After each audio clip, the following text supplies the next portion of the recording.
Hi, my name's Phil. I like talking about politics. In this video, I'd like to take a look at how the papers are turning against Boris Johnson's reaction to the current crisis and what it might mean for their next steps. But first, if you'd like to be notified of daily news and politics, then please subscribe to the channel and click the bell notification icon.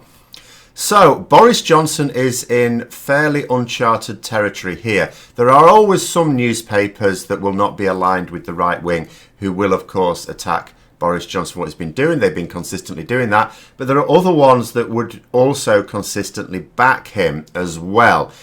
And now it seems to be largely different. In fact, there's only a couple of papers, not necessarily backing Boris Johnson. There's no papers, when I'm looking at the sort of headlines at the moment, backing Boris Johnson. There are a couple that are sort of looking the other way and going, I don't think there's anything to say at all on the matter. But most of them do have something to say. And I think the reason for this is that last week Boris Johnson did something. He imposed the lockdown. This is something that we know is needed. Even if you're fairly dim, you can understand the principle. If you are in contact with as few people as possible, preferably no one, then your chances of contracting it by coming into contact with someone are massively reduced. And if you've got it yourself, the chances of you passing it on are also massively reduced. So that was last week. The government was saying that it seemed to be going quite well. We had a few little issues with the police not necessarily knowing what they were supposed to be doing in terms of enforcing it. Further guidelines have come out. That all now seems to be a lot better. We'll have to just see whether these restrictions need tightening or not. I know in other countries they are tighter than they are here, but we'll see. However, the country now wants to see further progress because now that we're in this lockdown, and for a lot of people, it is a significant privation to do this, for some less so. People now want to know, okay, we know we're in this, and we know why we're in this, and we know that it's going to go on for some time. But at what point does it stop? What are we doing to make sure that that point at which it stops arrives much sooner? And how are we going to know when we've reached that point? And the only way we know is by testing. The World Health Organization were quite clear on this point right from the start. Test, test, test. You have to test, so that way you know where it is. And it's not just a statistical exercise. You also need for individuals. There are individuals isolating right now that do not need to. We don't know who they are. We're not testing. And you can see with some of these newspaper headlines as well, when they're talking about the fact here with the Daily Mail. For goodness sake, the Daily Mail, for those who don't know, one of the most obnoxious papers in the country. These are the ones that straight up lie. All the papers are biased, or they have their political leanings, and they will present a story such that it is misleading without actually telling a falsehood. They'll miss out bits of information, or they'll say, they might do something like presenting quotes from someone who isn't an expert.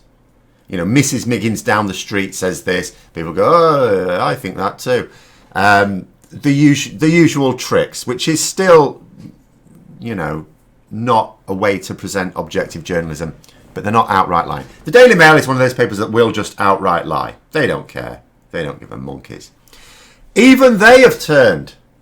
550,000 NHS staff, they say only 2,000 have been tested. Only 2,000. And that's even a fraction of the frontline testing. They are having a proper pop here, and this is the newspaper that absolutely props up Boris Johnson's far right nationalist agenda. But they are turning because, of course, they know they don't give a monkeys about anyone else, anyone's lives either. But they know there's going to come a point where the deaths are going to go up and up and up and up. And the reason for that is because we're not doing what we need to. Yes, we've now issued the lockdown. Maybe the measures are enough there. Maybe they're not. What we are not doing is testing. And the question keeps being asked of the government. Every day they do a press conference. It's not always the Prime Minister there. Obviously, recently it hasn't been because allegedly I'm going to say no. Sorry. The evidence still is that he has tested positive. I know there's some people showing some doubt about that, but at the end of the day, if he says he's tested positive, he says he's tested positive. I don't care. But he hasn't been doing them, obviously, while he's had to be in isolation. But there have been ministers there, and these people have been asked every single day, Why is Germany able to do so much more testing than we are? Why are we not testing more? And we keep getting answers that are like, oh, we're going to ramp it up. It hasn't happened yet. We were going to be told that we could buy our own test. I mean, that's a typical Tory thing is, yeah, buy your own test. It's going to be on Amazon soon. It's not on Amazon. Can't get it. So we're still not getting this ramp up in testing. Even when they say they have, it turns out they haven't at all. Even when they say they're doing 10,000 a day now. Are you doing 10,000 a day? No, but we've got the capacity. We've got loads of people who need testing. So I think this is why they are turning, because we have no exit strategy. The government doesn't have a plan. When the government have been asked, what are we doing to get out of this? There isn't a plan. It's literally like we were running away from a monster and we've hidden in the old abandoned shack. So then the question has been, right, what do we do now? Because the monster's still out there. And they're not saying.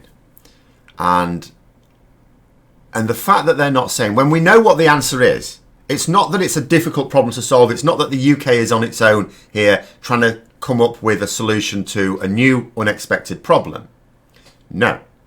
There's other countries that have already shown what you need to do. What you need to do is test on a massive scale. This does not end. We are being told by experts, this does not end until you are testing, and testing again.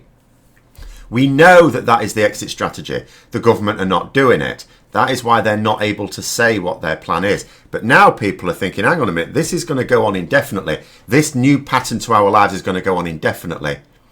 And although for some people, they're making the best of it, there are some people for which, having to stay at home isn't a massive privation. And there are some people, being honest, if they're able to work at home, that's good for them. And some of them have not, but they've been furloughed, so they'll go back to the jobs at the end of it. And for some people, actually just being able to stay at home, do what you like, on 80% pay is not a bad outcome at all. But there are many others who will be thinking to themselves, what if my business isn't there at the end of this? 60%, it's been reported, 60% of British businesses do not have the cash to survive more than 3 months. There will, of course, be businesses that don't have anywhere near that much. But, we're talking only 40% of British businesses can manage for 3 months, for more than 3 months. So then some of these people are thinking, well, there's no job to go back to if this goes on too long. But we're not being told anything that suggests that it's going to be ended anytime soon. Now, in terms of the newspapers that are sort of, muttering a little bit about it, we've got The Sun, the usual one. There's a newspaper so despicable it's largely banned in the city of Liverpool. They're just pushing, let's feel good about the NHS, and not really talking about the fact that the NHS are being badly failed at all. And then, we've also got the Daily Express, which is another very right-wing paper. This is putting the emphasis on the banks, saying, right, we bailed you out. It's time for you to bail us out now. Again, no real, mention on the front pages, at least. I'm not buying this rag to read further in depth. But, no mention there about the lack of the measures that we know are needed for us to get out of this. Because even if the banks, even if the banks were sort of made to play their part as well, at the end of the day, they need businesses to be able to prop up. And those businesses are currently shut. And they're not going to come out of it until we have tested. Mass testing is the only way out of this. We know that. So that's what's happening this week, in this second week. As I say, the first week the government seemed to get a pass because they were doing something. The second week they weren't. And just as a final little note, I'm sure people have seen this on social media, but if you haven't, there was a baffling situation with a BBC news reporter getting some breaking news that there are 30 new ventilators being delivered to the NHS. And there's all sorts of things about this. But this news, because it was live, they were visibly confused. Because they were actually saying, hang on, the NHS said they need 30,000 this month. Now, I reported they need 20,000. What I gather from this report is The NHS absolutely need 20,000. They may be saying 30,000 just to get the government to get a move on, but they absolutely need 20,000. Now bear this in mind. What that means is, at the moment, the NHS, and that's new ones, not in total, new ones. So they've been given 30, and this newspaper was really confused. Hang on, they've asked for 30,000, you've given them 30. How's that going to help? And the government have said there's going to be hundreds more over the next few weeks. Hundreds more, not thousands more. So the situation is this. The NHS are saying, in April, we are going to need an extra 20,000 ventilators. That means an extra 20,000 people are suddenly going to need ventilators. Net, not including the people who will go off the ventilators currently in use and other people go onto them. That means that there are going to be many thousands of people who will need a ventilator, will not be able to have one. Hence this very, very sad headline behind me there as well. And that is another one that is going to bring this home. And that is another reason why I think even some of the right-wing newspapers are turning on Boris Johnson here, because they do not want to be seen to have been backing this in action, because that's their readers as well. And that's the situation we are going to be facing unless the government next week does something pretty spectacular. So that's the situation at the moment. That's how things have been read in the newspapers this week. Let me know what your thoughts are in the comments below. Hope you found the video interesting. If you did, don't forget to click the like button. And if you'd like to support the channel further, then please also click the Patreon link for details. And until next time, I'll see you later.